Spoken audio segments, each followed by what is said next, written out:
भाजपा संसदीय दल की बैठक समाप्त। पीएम मोदी ने सांसदों से कहा, आप सभी अपने क्षेत्र में सेवा दें। भारतीय जनता पार्टी के संसदीय दल की बैठक समाप्त हो गई।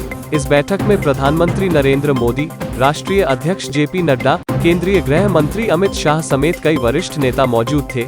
वहीं बैठक के बाद केंद्रीय मंत्री प्रहलाद जोशी ने कई अहम जानकारी दी। उन्होंने कहा कि सामाजिक न्याय पक्ष पखवाड़ा 7 से 20 अप्रैल तक चलेगा। इसके अंतर्गत बहुत से कार्यक्रम आयोजित किए जाएंगे। सभी सांसदों को पीएम ने आह्वान किया है कि आजादी के अमृत महोत्सव के इस पर्व पर आप सभी खुद को अपने क्षेत्र में सेवा में लगाएं।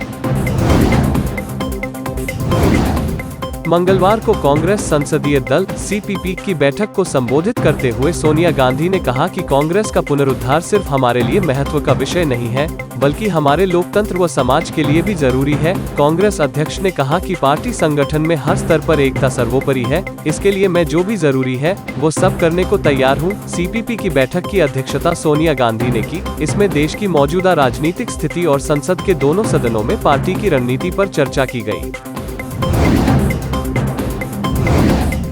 दिल्ली, श्रीलंका की स्थिति बेहद चिंताजनक है। भारत उस रास्ते पर है, हमें इसे संभालना होगा, नहीं तो हमारी हालत श्रीलंका से भी खराब होगी। ममता बनर्जी ने भी पीएम मोदी के नेतृत्व में सर्वदलीय बैठक बुलाने की बात कही है। शिवसेना सांसद संजय राउत।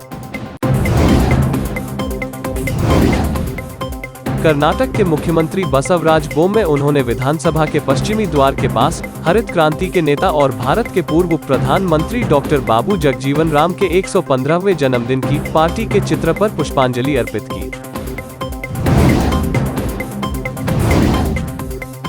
गैंगस्टर देवा गुर्जर के समर्थकों ने राजस्थान के कोटा में उसकी कथित हत्या को लेकर एक मुर्दाघर के बाहर हंगामा किया।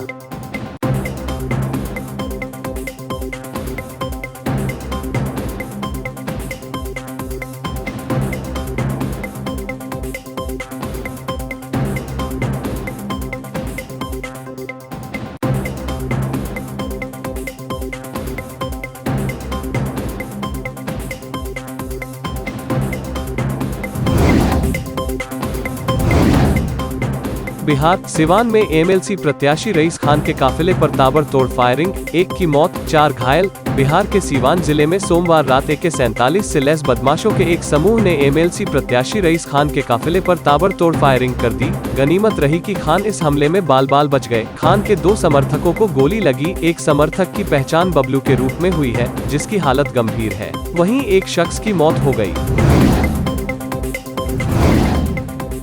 दिलीप वालसे पाटिल ने अजान पर ठाकरे के बयान की आलोचना करते हुए कहा कि मुसलमानों को अपने धर्म में आस्था है, जबकि हिंदुओं को अपने धर्म में आस्था है। वालसे पाटिल ने कहा, कल्याण, शिक्षा और विकास के बारे में सोचने के बजाय 2 समुदायों के बीच संघर्ष पैदा करने और देश की राजनीति को अस्थिर करने का प्रयास किया जा रहा है।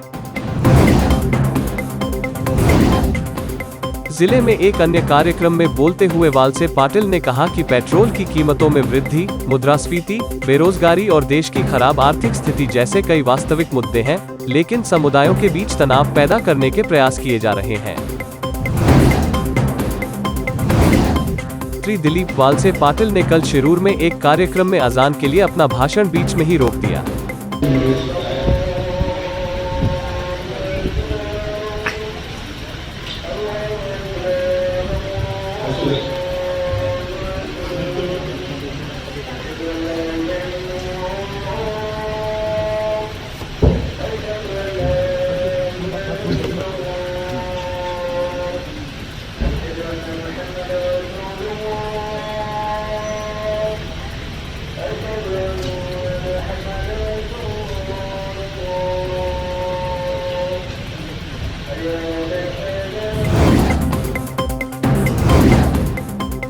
राजधानी देहरादून के डालनवाला क्षेत्र में स्थित प्रेम धाम ओल्ड एज होम में रहने वाली 79 वर्षीय पुष्पा मुंजियाल ने अपनी संपत्ति का मालिकाना हक कांग्रेस पार्टी के पूर्व अध्यक्ष व सांसद राहुल गांधी के नाम कर दिया। संपत्ति में 50 लाख की एफडी और 10 तोला सोना शामिल है। उन्होंने कहा कि वो गांधी परिवार के विचारों से बेहद प्रभावित हैं। उन्होंने 9 साल पहले से जो भी एफडी करानी शुरू की थी, उसमें राहुल गांधी का नाम बतौर नॉमिनी देना शुरू कर दिया था। कश्मीर घाटी में विदेशी आतंकवादियों की संख्या वर्ष 2022 के पहले 3 महीनों जनवरी-मार्च में बढ़ी है, जबकि स्थानीय आतंकवादियों की संख्या में काफी गिरावट आई है। जम्मू कश्मीर में 172 कुल आतंकी सक्रिय हैं, इनमें 79 विदेशी और 93 स्थानीय आतंकी शामिल हैं। सेना की उत्तरी कमान ने सोमवार को यह आंकड़े जारी किए।